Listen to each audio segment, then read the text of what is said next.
Welcome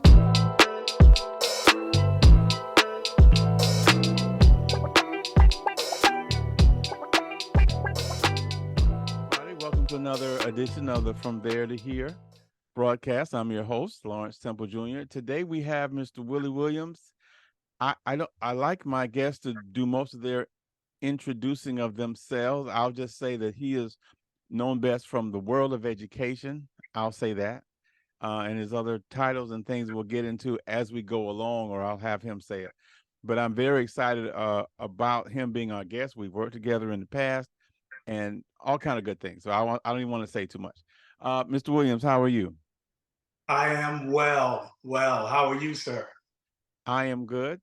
I told you that the one question that I asked you, I'll let you know in advance, is I asked you, what would be your elevator speech? And for those who don't know what that means, if you step into an elevator and there's somebody in there, you only have a few seconds that you're going to be with them. If you had to describe yourself or what you're about in those seconds, what would you say? So would you give us your elevator speech, Mr. Williams? Excellent. If I was on the elevator, Mr. Temple, I would say I am Willie Frank Williams Jr. I am born and raised in Daytona Beach. I'm from the mud, is what they like to say. I am the son of Lizzie Lou Williams and the father of Willie Frank Williams. I am the husband of Tanya. I'm the father to Quentin and Jordan. I'm a friend to a few. I'm a God chaser and a follower of Jesus Christ. And I am desire to live this life and make this world a better place. I recognize that I'm yet just a broken vessel, but I want to encounter people to show and see their humanity and my desire as a 31-year educator with Volusia County Schools. And I want to be able to say, when it's all said and done, well done, thy good and faithful servant. You said so many things that I would like to springboard off of as we go. One, well, you talked about education. Um, when did the desire to be in education come from? Is that something you decided as a little kid? Did it come upon you later? What's your education path story? My education path story, Mr. Temple, probably deals with the fact that I had amazing teachers that I encountered. Growing up in South Street, what is known as South Street Project here in Daytona Beach, directly across from the local elementary school, Tier 2 Small Elementary. Yeah. And I knew that we were poor and we came from, abject poverty. And so I saw education as a vehicle to get out of that present condition. I saw my mother, who's the greatest woman that ever created, work and clean houses and work in motels and a father that wasn't around. And so I saw education as a way to get out of that condition. So when I was in school, I wasn't a perfect kid, but Okay. the teachers took an interest in me and saw some potential in me, and there were so many people that played a role into me, and I just springboarded from there. And so when I went to TT Small, I went to Campbell Junior High School, and of course, Spruce Creek High School. Great day to be a Hawk. So when I Okay. did that, and so that was very instrumental in me going to college. And of course, I went to uh, the greatest university in all the land, Florida A&M University, as a Rattler. And I was the first one in my family to go to college. You are hitting some. All right. Well, hey, that springboards into this. I guess I'm getting a little philosophical, not just about your own journey, but other people's. You came from South Street Project, um, and you were the first in your family to go to college. And we know college isn't the only measure of success, but it's one we use. My question is, what is the difference, do you think, between two people who grew up in similar circumstances, impoverished or whatever? One takes the path you took, another one kind of falls victim to all of the vices that we know in those environments. Are you just born? Is one person simply born different? Is it decisions? What makes two people end up in different places who started in the same climate? What are your thoughts about that? Fantastic question. I would say, and I know this is cliche, my mama prayed for me, you know, but my mother prayed for me and just luck. And oftentimes I say, you're only one bad decision away from ending up. I'm Right. no different than anybody else. And like I mentioned to you earlier, there were just so many people that saw potential in me. And my mother would always tell us, when you leave this house, don't you embarrass me. Okay. And so when she said that, that meant a lot. So when I went to school, again, I wasn't a perfect kid, but when Okay. I went to school, that stuck with me. And I had a lot of friends that I went to summer programs with, and we hung out with, and end up making a different path, taking a different path. It was only just blessed and luck and Mm. whatever you want to call it. I know that people say God's grace that I'm sitting here before you right now, because I very easily could have been in either one of those conditions, and life could have taken a different path. Okay. I see that. I remember I worked in juvenile detention with my first jobs in education.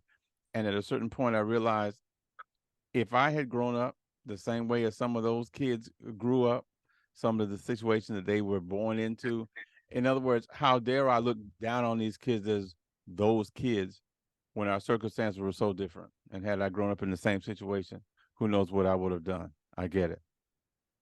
Yeah, it's so true. And I think if we see, and I mentioned earlier about humanity, if we see humanity in each and every person, every single person has value, every single person has a story.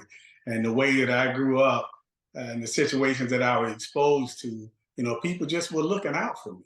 And I didn't do everything right, but I just really wanted to make my mama proud. That's why Okay.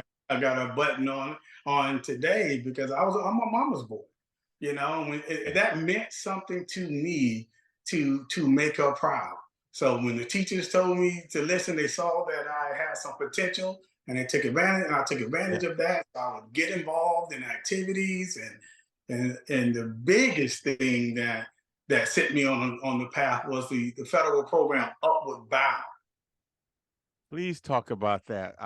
Please talk So about that. I was in eighth grade at Campbell Junior High School. We went to this presentation, and they talked about first generation college students going to live on Embry-Riddle's campus. And during the summer, and you get to take courses, and you get to live on campus, and it's those who have potential, and we want to send you off to college. And I didn't know at Yeah. the time it was this federally funded program and all these other things. All I knew is I wanted to get involved in it. And so I listened to Mr. Baldwin. He rest in peace. He's no longer with us. He made the presentation at the time, and Herman Dew, Mr. Dew, Yeah. was the director at the time. I don't know if you remember him, but he had that wonderful accent. Was just a great, great man, And hip, hip, hip, hooray! He would say that all the time. So that would get us fired up. But that's something that I wanted to be in. And so everybody applied. It was very popular at the time, and I didn't get in. I was on the waiting list. I was very discouraged. I remember walking down the sidewalk on South Street. And Mm. this friend of my mom, she came to me, was like, "Little man, what's wrong?" I said, "I got on the waiting list Upward Bound. I saw that that's my ticket to get to college and all of that." He was like, "Keep your head up. Keep your head up. You're gonna get in. You're gonna get in." That very next week, I got a call. "We got a spot for you." And I got in Upward Bound. And that was a pivot point for me, to be able to be on that road to go to college.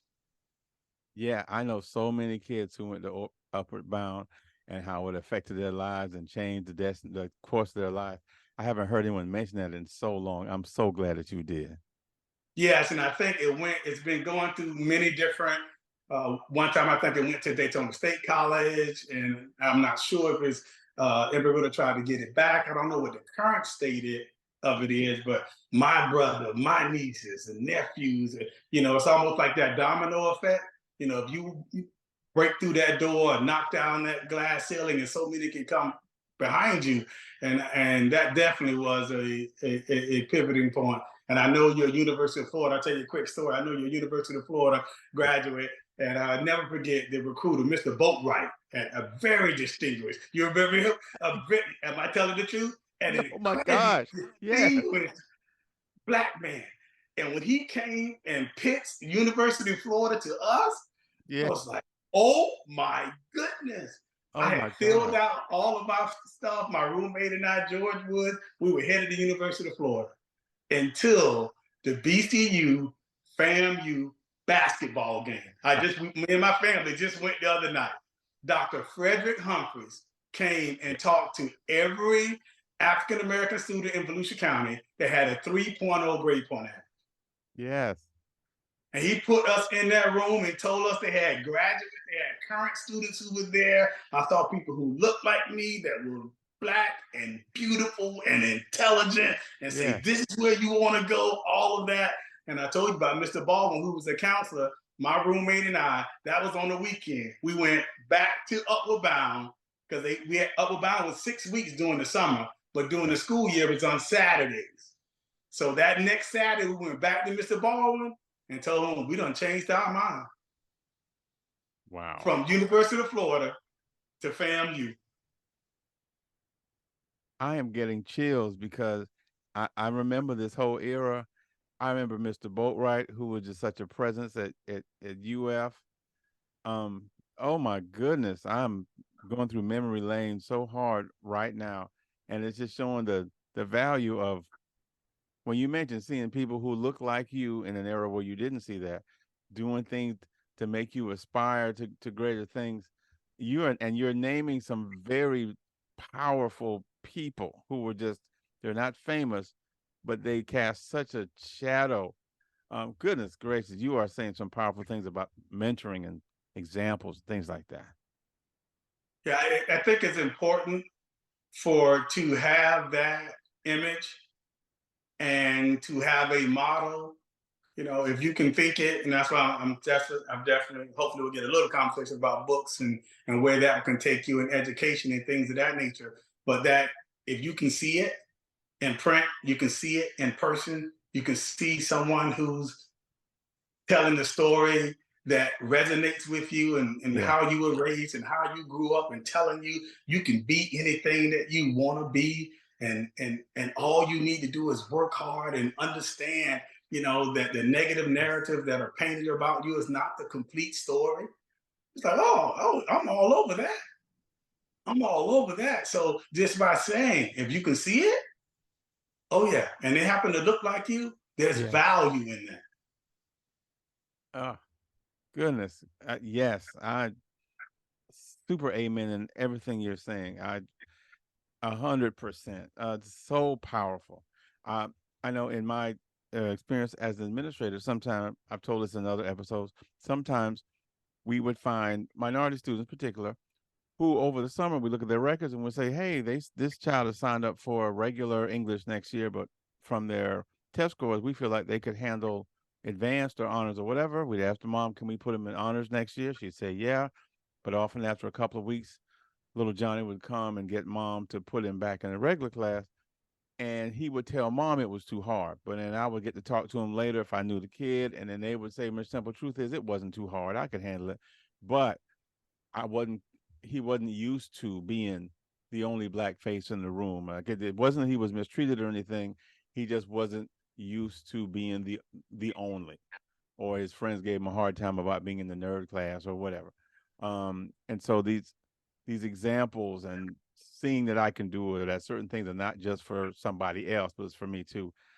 That's powerful.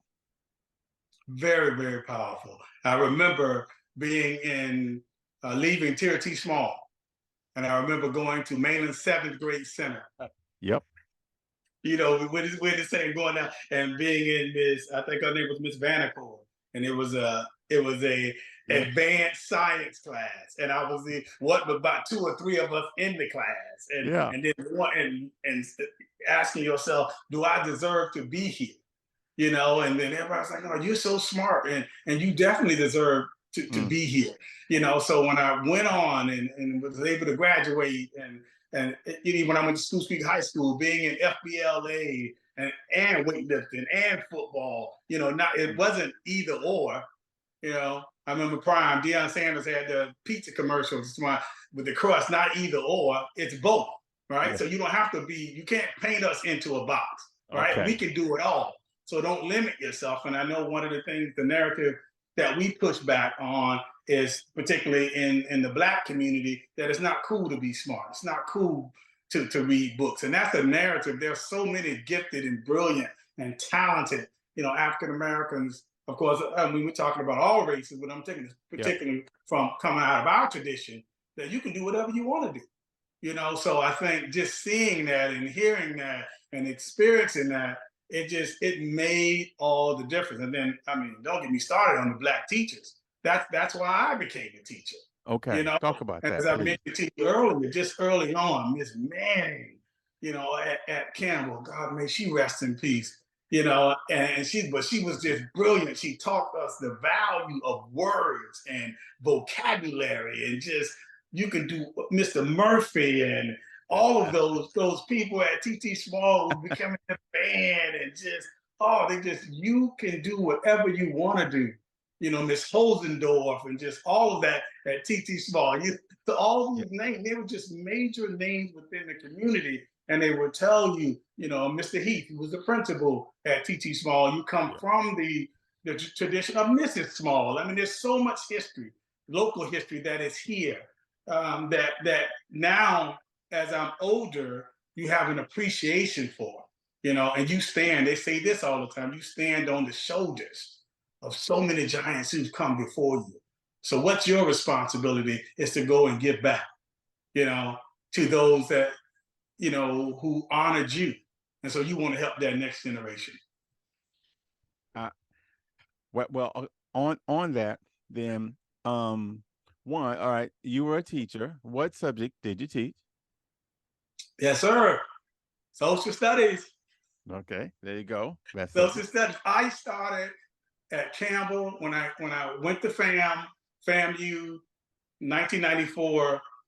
I had an undergrad degree in political science. I was headed to law school. I wanted to be a lawyer. And so I was looking for a minor, and I got a minor in secondary education. So I was looking for a minor. I said, okay, I want to do a minor in secondary education.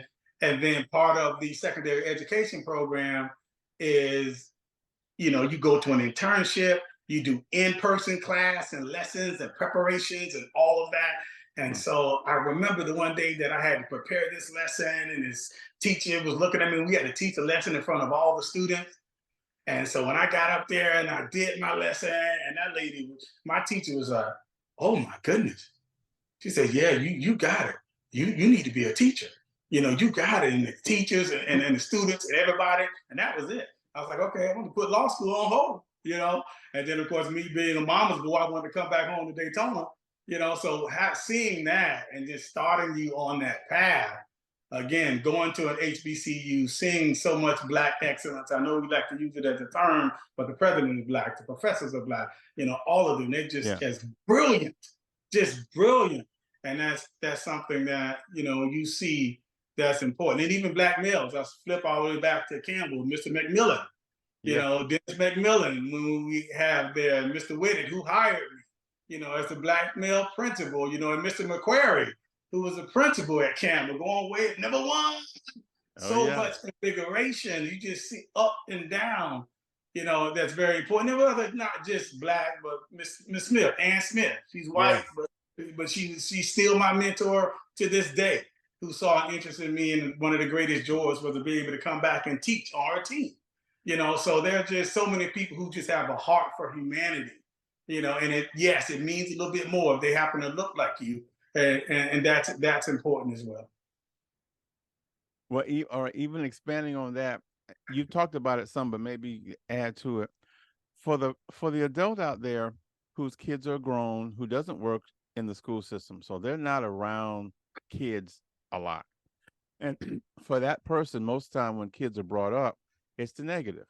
Um, as a person who works with kids all the time, what do you feel? I asked somebody else in education about this the other day on the show. What is it that you feel kids need from adults these days? Whether it's something they've always needed or whether it's just for our day. what is it that kids need from adults? Those adults being their parents or teachers or concerned. What do the kids need? That's a very general question, but how would you answer that? Yeah, I think the kids need in this generation, and you said it, I believe the same things that they've always needed in every generation. They need LOV. Hmm. And sometimes that's tough love. Okay. Sometimes that's patient love. Sometimes that's understanding love. I don't want to get too biblical, but that, God is love, right? It's patient, Yeah. it's kind, it's long suffering, because these kids will break your heart. They will disappoint you, but they also will make you proud. So Right. if they know that you're always going to be there for them, and that you see them, and that you will listen to them, and that you're able to establish structure in their lives. I know they tell you they don't need structure. Kids tell you they don't need structure, but they do. They do, because you got to set that firm foundation, and build a work ethic and a resilience within Mhm. them, and a knowledge and a love of self. And say, I told my kids, my own kids, I said, I will always be there for you, and I will be disappointed in you at times. All right. But that covenant is unconditional. That covenant is unconditional. I don't want you ever to feel like you can't ever come and talk to me. So I think that's important. I think as an Mhm. adult, either parent or educators, we have to be very careful with our words with our young people. All right. And dig into their culture, learn what they are about. Not saying that you have to agree with everything, Okay. but letting you know I'm gonna ride with you in this thing called life, and our ups and downs. I'm gonna set the expectations. They're gonna be very clear. I want you to go beyond your wildest dreams. Like they say, I want you to dream till it scares you. Right. And Okay. so if you do, that means you can be and do whatever you want to do. And part of that, and I love what you said earlier, the college track might not be for everybody. The educational track, the traditional educational Mhm. system might not be for everybody, but you got to have a plan. All right. You got to have a plan. And I think we have to be honest enough to say that, drug dealers aren't heroes. Right. We understand that sometimes they feel like that's the only thing they need to do to survive, but that's not something that we are to aspire to. You can be more than that. You can be more than that. You can be more than just a baby mama. You can be more than all of that. You are so much more than that. And if they start to hear that from the adults and they feel it on the inside, then when they meet it out there in the real world, they say, "Nah, I'm better than that. There's a bigger standard for me." My heart was just broken once. This was 20 years ago or something. We had a student in our class, me and my co-teacher, uh, ninth grade girl, I think, black young lady, smart, everything. But someone had told us or that she was dating Billy, who was known to sell drugs. And we were kind of, intervening, kind of, the typical thing you would imagine we were saying, you can do better than that, all that kind of stuff. And it bothered me what she said because she believed this. This wasn't just an excuse. She believed this. She said, "Well, what's wrong with Billy?" I said, "Well, he's nice to me." I said, "Well, yeah, he's nice to you, but everybody knows he's out there selling whatever." And she said, "But Miss Temple, all boys," she said, "all black boys in Daytona sell drugs." Now, she was generalizing, but as I talked to her, she believed that, like like ALF. And the fact that she believed um, that just really broke my heart because that was shaping her perception, her reality, her choices. That is so true. So this is a great segue. Can't go too deep, but one of my first book, Eagle Max Kendi, is Let's go. one of my, so stamp from the beginning. Yes. Stamp from the beginning. When I don't have to get into a lot, but when you talk about, so it's like we were stamped from the beginning to believe a certain way. So we spend our time from the beginning, from coming from Africa, from coming to the United States, from growing up in this system, to segregation versus integration, separate but equal, Plessy versus Ferguson, all these things. So we have systems, Yes. redlining, Jim Crow, all of these things that say, no, no, no, no, no, no. Black is bad. White is good. You know, if you want to be successful, then you must capitulate or give in to the dominant society. And then, oh, you want a piece of the American pie? Then if you black, then you better sell drugs and you better get on welfare or have as many babies as you can. So all these narratives that just keep pushed into their head, it's not often an excuse, but it's understand here are the present conditions that we're living under. And then you wonder why we act like that. I had a student again from my school world. She was from Nigeria. She grew up here, but her parents and everybody else has been born there. We were talking about culture and stuff and like who her parents would prefer her to marry. And like the first on the list would be an African born man living in America. That would be her first choice, the family's first choice. And we went down the list. And at the bottom of the list was an American born black man. And I said, why? She said, not so much my parents, but my family back home. Because now this was 20 years ago. They see American TV. And the only images of black people that they would see were gangsters and thugs and Tupacs and all that stuff. So they think every black person is some criminal or whatever. I try to tell them mama's not or grandma is not like that. But that's the only image they saw from popular culture. So they thought all black people were that way. Very powerful. There was a documentary. Oh my goodness! Forgive me if I missed this name. It was very popular where they went around and said, "Give me negative attributes of African Americans," and they went talking to college students everywhere around. I think it was Bamboozled might be the name of it. But they just talked about, and they asked the question: Are there more black men in college or in jail? And everybody would say, there are more in jail. Mm-hmm. And so when they looked at the numbers, there were way more that were in college. But that's not the narrative. You know, yeah. I do treadmill 2 times a week at Gold's Gym. And I kind of watch the news sometimes to let the time go by. And when you're watching the news and it leads and it's a crime, almost every single time there's a black face on that screen. So if you're bombarded with that, and that's what the media, and that's what the narrative that they're putting out there, then that's what you believe. And that's why this conversation, even your podcast, is important. So the more that we put faces out there and people tell their stories of, no, that is a part of the story. It's just not the whole story. Yeah. Well, let's expand this to the Williams household and then beyond. When you look back, but tell us about your kids. How old are they? Where are they? That kind of stuff. Yeah. So the greatest thing that I am is a father, and I have 2 of the greatest kids. I have Quentin, who is a product of Volusia County school system. He is 21 years old. He is a recent graduate of Florida A&M University, and he's got his bachelor's degree in mathematics. He's now going back to FAMU to get his master's degree in business administration.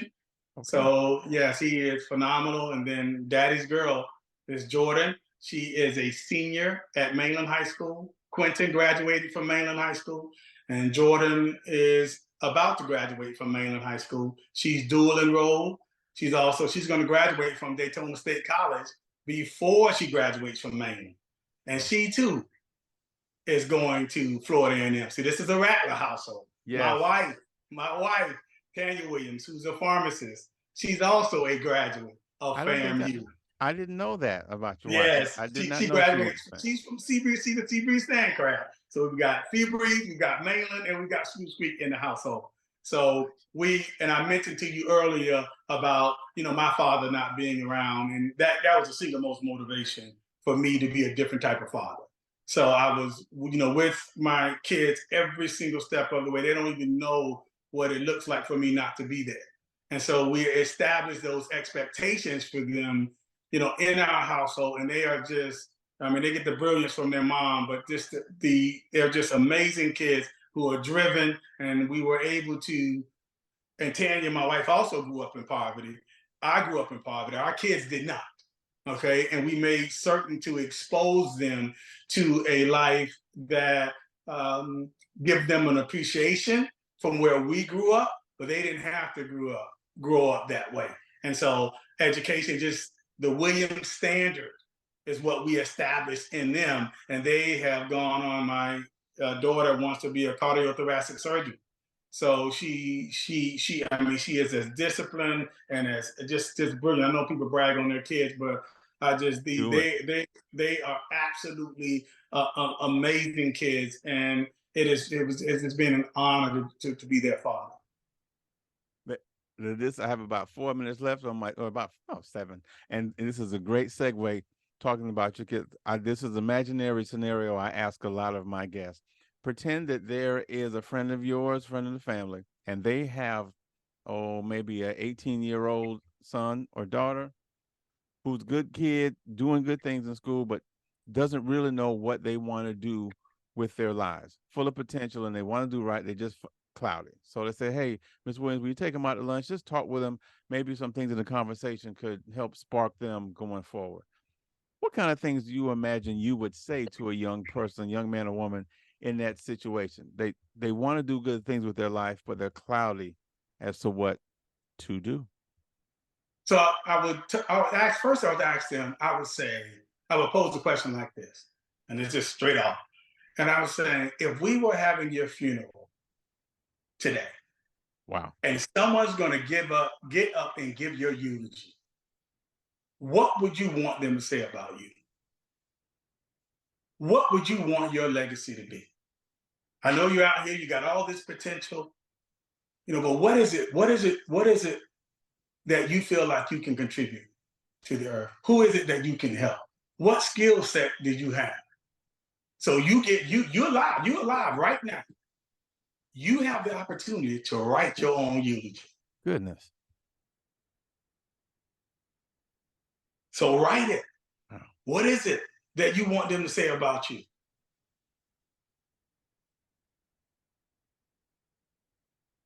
Wow, I have asked that question many times. I have never heard it posed that way. And that puts the onus on them to kind of dig deeper than just a job or some money or whatever. Yes, because number one, you know how young people, they feel like they're going to live forever. They feel like they can take your time, but Yeah. preparation, you know, when you get prepared, if you fail to prepare, they say stay ready so you don't have to get ready. All of that, but you Yeah. constantly asking them, if you're looking for search for meaning, what is it? What is it? What is it that you like? What is it that you enjoy? What is it? What is it that you enjoy? Currently I'm working at High Banks Learning Center, which is an all ed site.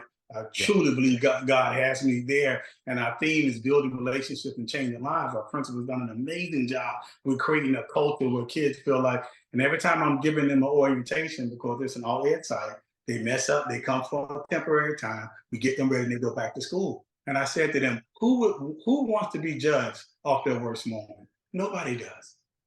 Nobody does. Right? So you acknowledge that, but you don't let that define you. I heard a preacher say this one time. He said, one definition of hell is reliving your past mistakes over and over again every single day. Hmm. So who wants to do that? So you acknowledge it, but you don't let that define you. So you get to write a new story. You get to write your own eulogy. You get to write the next chapter in your life. So we've all made mistakes. We're all broken vessels, right? We're all humble. But if we say to yourself, no, I'm not going to judge you. I'm going to tell you that I believe in you. I'm going to encourage you that you can bounce back from that, and you can recover from that with the right attitude. I love that. I love that. I will never hear the word eulogy quite the same after hearing that. Um, Goodness, you definitely are doing what you're supposed to do. People wonder, am I doing my purpose or whatever? There's no doubt that you definitely are doing that. So in case you had any doubts, but I'm sure you don't. In the couple minutes we have left, is there anything else that you would just like to share about what you're about, what we need to know about you, kids, whatever, in these couple minutes? Well, first of all, Mr. Temple, thank you so much for having me. I'm very honored to have it. And as you know, You and I think about it all the time. We've had conversations at different points in our lives that have been very pivotal, right? And so when you look Right. at that, it says, so the question that I ask myself as this broken vessel, what is it in the earth that I can do to make this world a better place? How do we reconcile with the current condition that we're living in? And how do we address that? Right? How do you lead with love in a way that just transforms the community? So part of when I was a principal, it was always to fight for what's right. Look at the present condition and see how we can be better, right? And so when you think about that, and when I think about, and it's still some things I'm trying to figure out.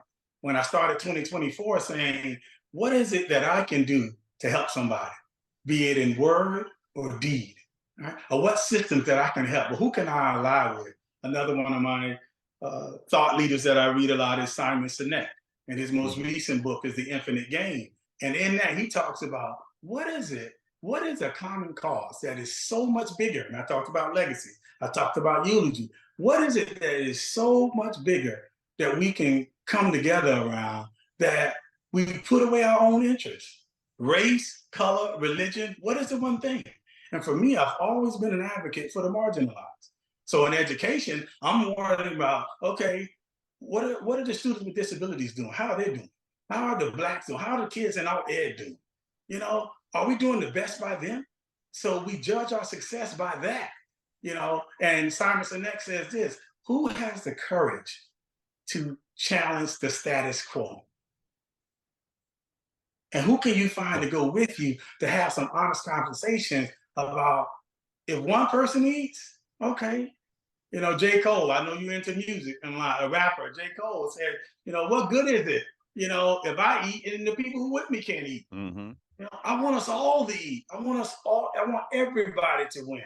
And when you think about the attacks on diversity and equity and inclusion, and the challenges that are currently facing education right now, and the attacks on, you're a social studies person, and the social studies standards, and the things that we're seeing from governmental systems, even teaching advanced placement in African American history, and all those stories that we talked about, even local, Dr. Howard Thurman, Mary McLeod Bethune. There are just so many giants, Jimmy Huger, Dr. Bronson. Wow. There are just so many that we don't know about. And because we are stamped from the beginning, what's my part in helping in that narrative? As Dr. Cornel West says, we come out of tradition that you got to be a fanatical for tenderness and love, but also understanding and being truthful about Black joy and Black exuberance, and what that means. And it's okay that Black is beautiful. And I know we're coming up on Dr. King's holiday. Yeah. And sometimes I just listen till I have a dream speech. I think part of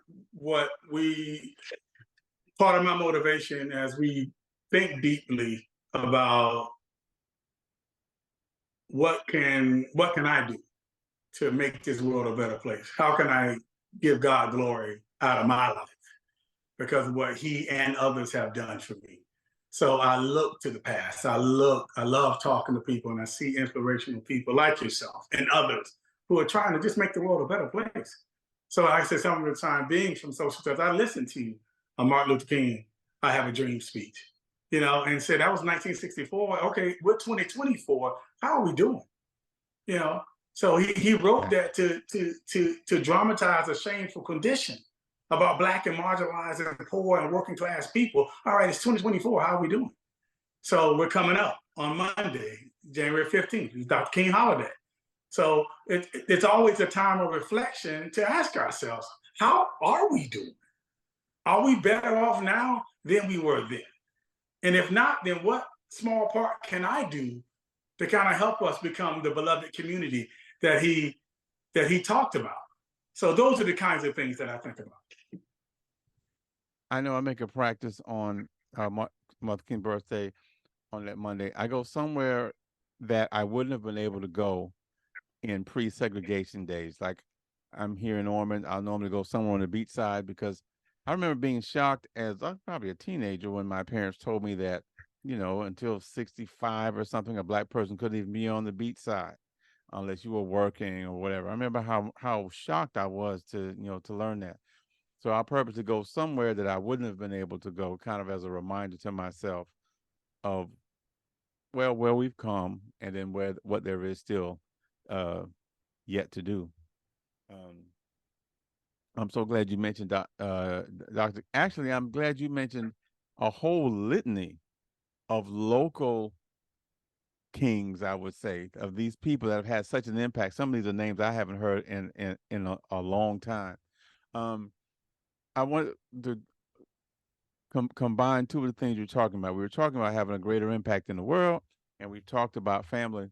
When you go back and look at your raising of your kids and just your house in general, can you think of name purposeful things, specific things that you did on purpose to help shape your kids into, I don't know if shape is the right word, but or to help springboard your kids into who they become? Can you think of things you did? I'm not thinking about this because I know someone who's about to become a father and has some questions to me about this. What are some things you intentionally did with your kids, for your kids, etc., to help develop them into the superstars that they are now? Well, it was intentional. And like I said, I wanted to be a father. I wanted to be present. I remember, I would read all the books. I used to read the parenting books, before I used to play classical music when my wife was pregnant. I used to read to them in the womb while they were pregnant, while my wife was pregnant. I used to read to them. We had books, definitely a firm foundation uh, in Jesus Christ, a love of God. Make it easy for your kids to fall in love with Jesus. My kids to this day, they do not have a problem with going to church. I remember reading all of the Christian doctrine and the principles, but preparing them for baptism and making it easy for them to say, yes, they accept Jesus Christ as their Lord and personal Savior. So we did that. And I did standards. We had standards. I told them, even as young, they weren't sleeping in our bed, because I read in the book, it helps them be independent. And I could tell a funny story. My son Quentin, we used to have the little video cameras in the room, and you can see him jumping out the bed, jumping out the crib, and he would come and knock on our door, and want to come in. And so I said, no, we locked the door. One day we came out, he was sleeping right there. He fell asleep right there, wanted us to let him in. That next day, he didn't get out that crib. He stayed in that bed. We never had another issue. Okay. So it's just those standards, reading to them. There are no TVs in their rooms. So it's just those type of things. You weren't getting a cell phone until you got in high school. So I think you have to understand the culture, but let them know I want to expose them to all things extracurricular. I wanted them to be in a sport or involved. Quentin was in band, Jordan was in dance, and then when she get to high school, she got involved in volleyball and sports, something other than academics as well as community service. So as much as you can get them involved and expose them to as many different things and establish structure, they will have a bedtime and we will read to you. My wife used to read to them all the time. I used to read to them all the time, get them, raise them up. And we told them, we were teaching them principles. I was telling them, you're going to be a doctor, you're going to be a lawyer in an early age. Just letting them know you can be and do whatever you want to do. You ask my kids today, what's the key to success? They'll tell you, never cutting corners. So I told them that over and over and over again, because I used to hear Steve Harvey say it all the time. So it's just those little things that you give them and let them know. I used to tell them to solve the issue with teachers. I'm an educator. So I would tell my kids, the teacher's always right. Yeah. I said, I don't want you ever coming home telling me what the teacher did. But what I also told them, I said, you will never have to worry. If you come home and tell me, that's my job to deal with the teacher. Because Quint came home one day, and I'm going to say, I'm still in this county. He was in an advanced course. And he was, okay, Dad, the teacher came and told me that she going to put me in regular class because he's a strong-willed young man. Okay. She's going to put you in regular class. So I said, I'll take care of it. I called the teacher. I said, you do know my son is brilliant. He is absolutely brilliant. He's brilliant. So we need to partner so you can bring all the gifts and everything out of him. Him going to a regular class is not an option. He is absolutely brilliant. We never had another issue. Okay. So you have to be that advocate. You have to be honest, but you also have to be that advocate and always be there for your kids. And I know we have this negative narrative that we're going to come there and yell and scream and show out and all of that. No, advocate for your child, advocate for your child. Let them know that you'll be there with them, but tell them.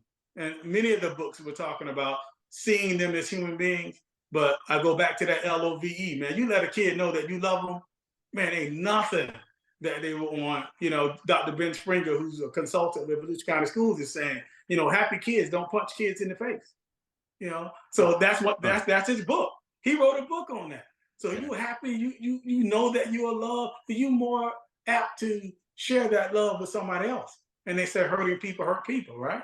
So those are the things. So I just knew I tell my kids I love them.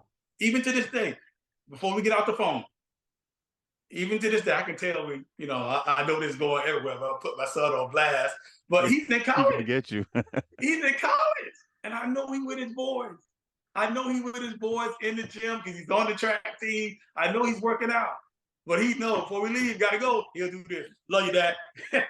Yeah. Okay. So he get it quick, but he understands that standard has been established. So let them know that you love them, expose them to as many things, dream until it scares them, put them in touch with people. If they want to be a doctor, take them to the hospital. If they want to be a lawyer, take them to the law firm. You know, if they can see it, then they definitely can achieve it. That's amazing. My last question kind of hooks onto that. Before I gave you the pretend situation where you're talking to a kid, all right, this is a parent, a single parent, a single mom, suppose, who wants her kids to do great things. Maybe she has several kids, but she feels she is not enough. She wasn't good in school. She didn't finish school, whatever. And she feels like I want the best for my kids, but I only went so far.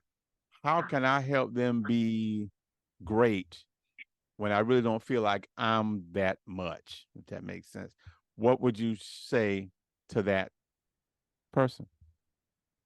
First thing I would say to them is that you are enough. You are amazing. My mother didn't have a high school diploma. My mother was a sharecropper before she started working as a maid, you know, cleaning up rich folk house. We used to get some of our best gifts from out of the kindness of rich white folk. You know, so that's how. So, but you are enough, and so she needs to let them know that, and everything that she has done is prepared them for this moment. So first, you are enough. Two, you speak that life into them, and you tell them that you love them, and you say that that's a very powerful message. Listen, your mama didn't have nothing but a 9th, 10th, 11th, 12th grade education. It's about 4 or 5 of y'all in here. You got 4 or 5 different daddies. I'm gonna tell you I didn't make every decision right, but you know what I do want? I want the best for you, and you don't have to end up like me. So learn from my negative example. And all I'm telling you, like the best advice my father, we don't have time for this, but my best advice my father ever gave me, he said, don't be like me. Yeah. So I learned from his negative example. So you tell them you are enough. And then you expose them and say, hey, look for opportunities and other people to mentor them and you know, other people who can speak into their life, get involved in organizations and things of that nature to give them that exposure. You may not have the money or the means, but there's some organizations, there's some people out there that have a heart in the community that want to give back. So you make sure you get them linked up with those people and they can get that exposure. I get it. I get it. They need that. Mr. Williams, it's been a pleasure. I could talk to you another hour and a half, but I appreciate your time and your own community impact and just all the different areas you touched on today. Thank you so much. My honor. It's been a pleasure. Been a pleasure, Mr. Temple. Thank you so much.